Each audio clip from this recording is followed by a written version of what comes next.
Aw man, it's a fine cold Sunday morning here. You got nothing better to do. Let's rate the gods of Ixalan. Alright, listen up folks. I think it's time to make a real rating scale. You know, I've just been kind of fooling around out here. It's time to get serious with this channel, brother. So I think for this video only, we're trialing a 5-point rating scale. Number 1 is doo-doo. Card is doo-doo. What else are you going to say about it? Number 2 is does stuff. This card does some stuff in the right deck. Number 3 is decent. Good build around, solid role player in the 99. And number 4 we got dank, dude. It's powerful with a wide variety of decks it goes in, and if it's a legend, it's easy to build a 75% commander deck around. And 5 we got delicious, dude.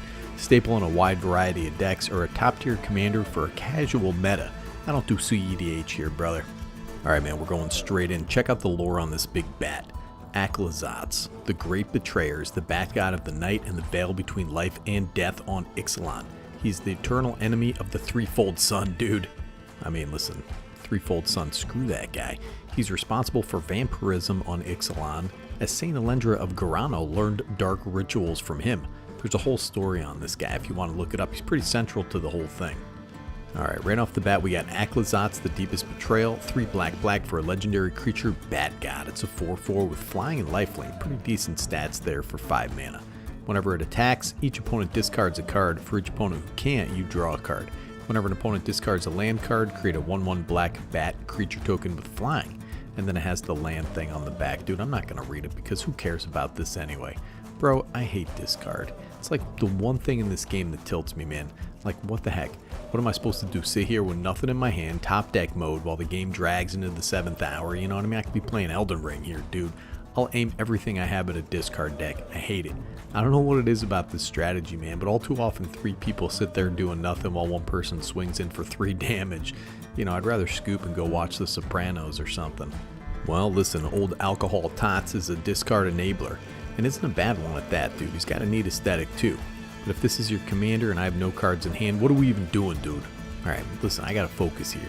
Anyways, I like how big he is in the art. I like that he's a bat god, plenty of personality there, but throw it in the garbage. This card is doo-doo. Alright, let's talk about a real muscle god here. We got Ojer Axonil. He's a god from the core of the plane of Ixalan. As one of the deep gods of the core, he is believed to be a child of Chamil. Ojer Axonil is said to have torn Aclazotz's eye out, dude. Yeah, screw that guy. He's one to have imprisoned the bat god.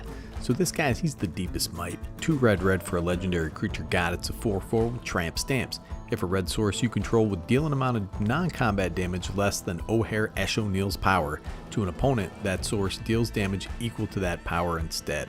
And then he's got the land on the backside, but we're not too worried about that. Hell yeah, dude. Look at this beast. He's got Godric the Grafted's dragon arm from Elden Ring, dude. He's got a sweet skull face. He's got dragon lower limbs. You can't beat this guy for fashion. This is similar to Geist Starn Kellermorph in that it makes cards like End the Festivities good, but Axonil, oh my god, dude, only applies to opponents. It has a pretty high ceiling if you can pump him up, which is the other half of this deck, pumping your commander up. You get this going, it's a pretty sweet burn commander with Axonil front and center in your tactics, which is exactly what you want in a commander. I'm going to rate this guy pretty dank. Look at this boy, Ojer Kaslem. He's the Old Taq god of growth and cultivation.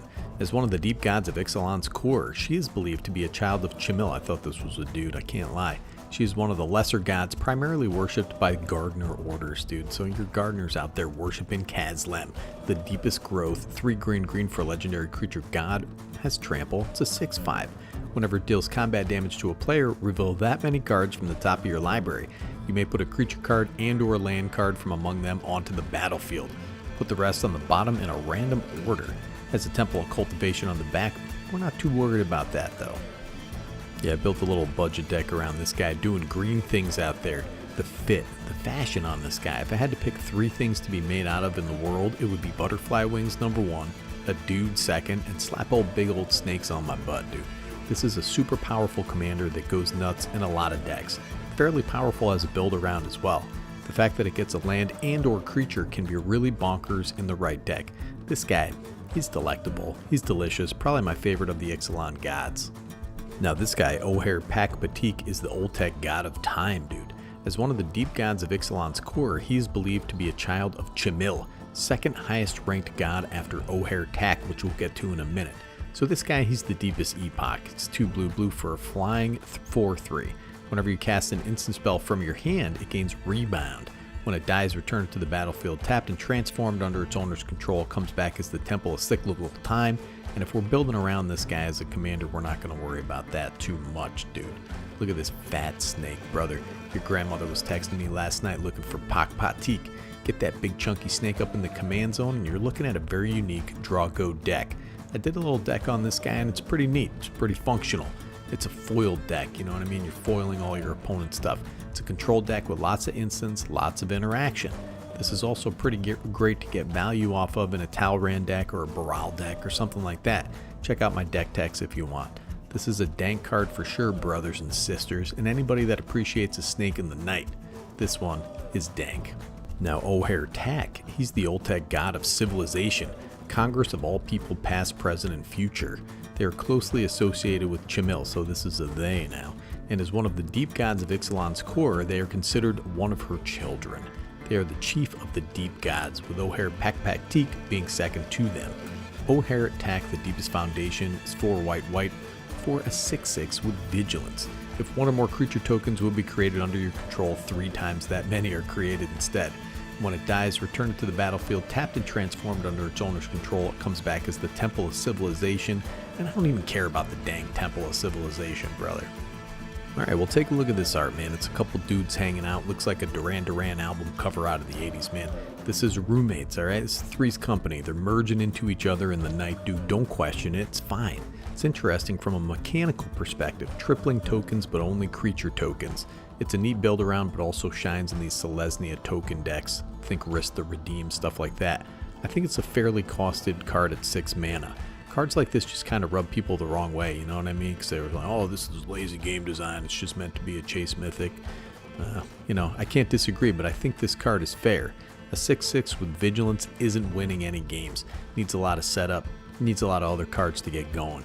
I mean, you get this guy out and then what? You know what I mean? You're just staring at 3 dudes. Well, you make some tokens, that's what. It's good. Goes in a lot of decks. I think this card is pretty dank, brother. I gotta say, man, I do like the designs here. I like them a lot better than the Phyrexia all will be one cycle of big giant dudes. Some are stronger than others, you know, here in a vacuum, but they each have their own archetypes that they slot into without being dockside extortionist or super staples like that. I like them, except for Aclazotz. That guy sucks. I don't want to be discarding my whole thing. What, this guy's going to make a bat token? He's going to draw a card if I have no cards in hand? Man, it's evil, dude. I'd rather chew off my own fingers than top deck nothing and sit there wishing I didn't consent to play with you, you discard fool, you discard monster. I hate you so much. Sneaky G signing off.